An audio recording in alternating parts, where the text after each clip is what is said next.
Hello learners, welcome back to my channel. So today we are doing BEGC 133 British Literature Important Questions for BEGC. ठीक है, तो इसमें देखो हमें क्या करना है. हमारे पास 4 ब्लॉक है. 4 ब्लॉक में हमें एक एक राइटर की कुछ एक में लास्ट में ये पोयम है, उसके बाद ये ड्रामा है और एक नोवेल. ठीक है, ये 4 चीज़ें हमें दी हुई हैं. इन्हीं 4 चीज़ों में से आपका पूरा जो एग्ज़ाम है वो फ्रेम होता है. ठीक है, तो अब इन 4 चीज़ों में से देखो आपको क्या क्या करना है, दैट विल बी इम्पॉर्टेंट. अब एक चीज़ 20 मार्क्स का तो आपका वही आ जाएगा जो आपके इसकी लाइंस होती हैं, वो लाइंस लिख देगा. 4 लाइन आएगी 5-5 मार्क्स की, और उसमें आपको बताना होगा कि कौन सी ये पोयम से या कौन सी ये ड्रामा से लिया गया है और उसका मतलब क्या है. ये तो आपके सीधे सीधे 20 मार्क्स हो गए.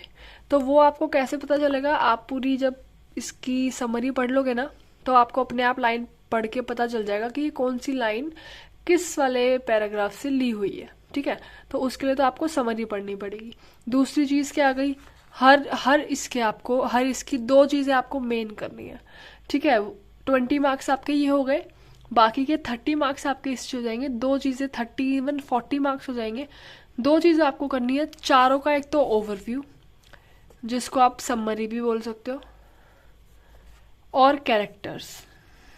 ठीक है, चारों में से कोई सी भी कैरेक्टर दे देता है. 20 मार्क्स के आपका एक कैरेक्टर आता है, तो सोचो आपको उसमें कितना ज़्यादा लिखना पड़ेगा. लेंदी हो जाता है कैरेक्टर को लिखना, क्योंकि कितना ही लिख लोगे आप एक इंसान के बारे में, है ना. तो आपको वो पूरे थ्योरी के हिसाब से लिखना पड़ता है. और समरी आपके 40-50 मार्क्स यहीं से बहुत ज़्यादा आराम से हो जाएंगे. पढ़ लो, लाइंस पता कर लो और पढ़ लो समरी और कैरेक्टर्स.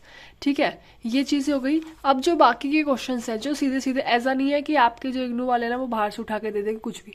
सीधे questions line proper line to line book में से आते हैं.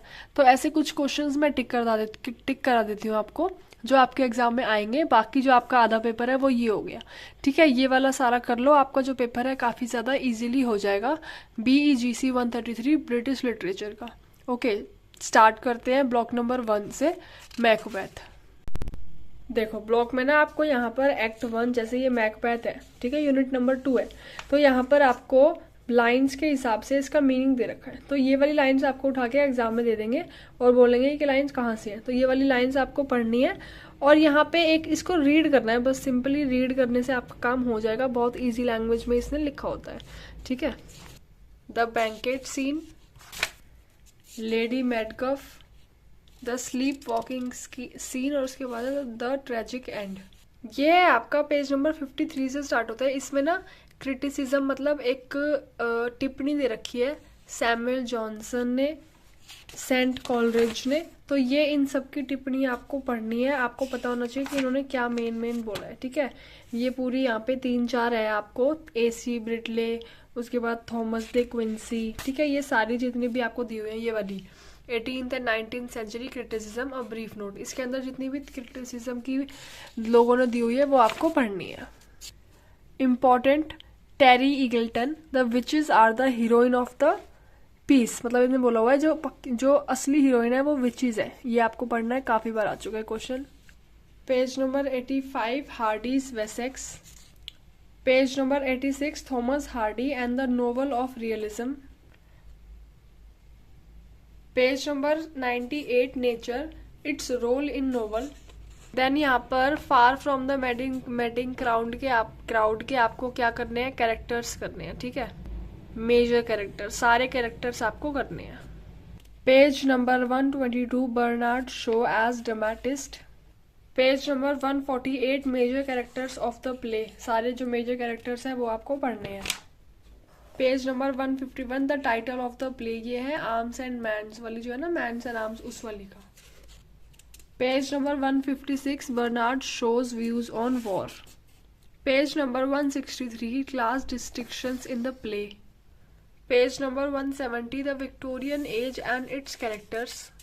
Page number 173, difference between romantic and Victorian poetry. Page number 204, theme of the poem Morte d' Arthur. Page number 209, symbols and their significance in Morte d' Arthur. तो तो ये थी आपकी कुछ इंपॉर्टेंट बातें BEGC 133 में याद रखने के लिए। अच्छा देखो, इसका लास्ट में आपको ये बोलना चाहूँगी कि समरी आप ज़रूर कर लेना। अगर आप समरी नहीं करते हो ना, तो जो आपने पढ़ा हुआ है वो भी आप अच्छे से नहीं लिख पाओगे, क्योंकि समरी पता होने के बाद ना क्या होता है कि आपको आइडिया हो जाता है कि मुझे ऐसे ऐसे लिखना है, इस हिसाब से लिखना है। तो समरी ध्यान से सबकी समरी याद कर लेना, लाइन्स याद कर लेना कि ये इसकी लाइन है, और जो मैंने आपको क्वेश्चंस बताया ये कर लेना, तो आपको जो एग्ज़ाम है काफ़ी ज़्यादा अच्छा हो सकता है।